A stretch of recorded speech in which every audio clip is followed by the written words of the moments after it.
వేడి వేడి అన్నంలో నెల్లూరు స్పెషల్ వంకాయ బజ్జీ తింటుంటే ఆహా ఎంత బాగుంటుంది. హాయ్ అండి, అందరికీ నమస్కారం. నేను ఈరోజు వంకాయ బజ్జీ నెల్లూరు స్టైల్లో చూపించబోతున్నాను. టేస్ట్లో అయితే అద్దిరిపోతుంది. ముందుగా ఒక కడాయి పెట్టుకొని 250 గ్రామ్స్ వంకాయలు ఇలా కట్ చేసుకొని తీసుకున్నాను. సో ఈ సైజులో ఉంటే సరిపోతుంది. సో నేను ఇక్కడ నూనె ఏం పోయట్లేదు. సో ముందు నేను వంకాయలే వేస్తున్నానండి.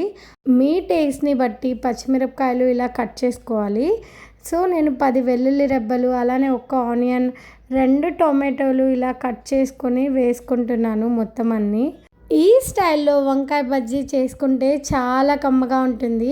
టేస్ట్కి తగినంత ఉప్పు, పసుపు వేసుకొని మొత్తం అంతా నేను కలుపుకున్నాను. మీరు చూస్తున్నట్టయితే నూనె ఇంకా నీళ్ళు అన్నవి నేను ఇక్కడ ఇప్పుడే పోయలేదు.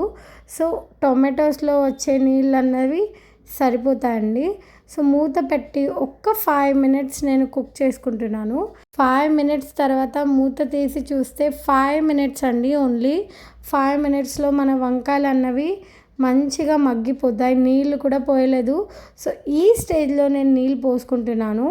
హాఫ్ గ్లాస్ నీళ్ళు ఇంకా కొంచెం చింతపండు ఇక్కడ వేసుకొని మొత్తం అంతా మిక్స్ చేసి మూత పెట్టి మళ్ళీ ఒక 10 మినిట్స్ నేను మీడియం ఫ్లేమ్లో పెట్టుకున్నాను. 10 మినిట్స్ తర్వాత నేను మూత తీసి చూస్తే వంకాయ బజ్జీ చూడండి ఎలా ఉందో, ఎంత మంచిగా మగ్గిపోయిందో చూడండి. ఫ్రెండ్స్, ఈ రెసిపీ అయితే నేను నా మమ్మీ స్టైల్లో చేశానండి. మీకు చాలా నచ్చుతుంది అని అనుకుంటున్నాను. వంకాయ బజ్జీ అంటే ఎవరికి ఇష్టం ఉండదు చెప్పండి, అది కూడా నెల్లూరు స్టైల్లో. మీరు ఒక్కసారి తిన్నారంటే మీకు చాలా ఇష్టమైపోతుంది.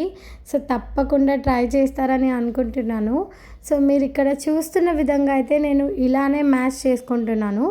ఇది మ్యాష్ అయిపోయిందండి. దీనికి ఒక తాలింపు పెట్టుకుందాం. సో నేను ఒక ప్యాన్ తీసుకొని దాంట్లో కొంచెం నూనె, ఆవాలు చిటపటలాడిన తర్వాత ఇక్కడ వెల్లుల్లి రెబ్బలు దంచుకొని 4-5 వేసుకుంటున్నాను. ఆనియన్ కూడా ఒకటి నేను ఇలా స్లైసెస్గా కట్ చేసుకొని వేసుకున్నానండి. సో మీరు చూస్తున్నట్టయితే నేను ఇక్కడ ఫ్రై చేసుకుంటున్నాను మొత్తం అన్నీ. కొంచెం కరివేపాకు వేసుకుందాం. అలానే 2 ఎండుమిరపకాయలు నేను ఇలా కట్ చేసుకొని వేసుకున్నాను. సో మొత్తం అంతా తాలింపు అన్నది వేగాలి. ఎక్కువ వేగాల్సిన అవసరం లేదండి, నాకు ఇలానే ఇష్టం. మీకు ఎక్కువ గోల్డెన్ కావాలంటే మీరు వేపించుకోవచ్చు. సో నేను ఇక్కడ వేసుకొని మొత్తం అంతా మిక్స్ చేస్తున్నాను. వీడియో నచ్చితే ఒక like and share and subscribe చేసుకోవచ్చు కదండి.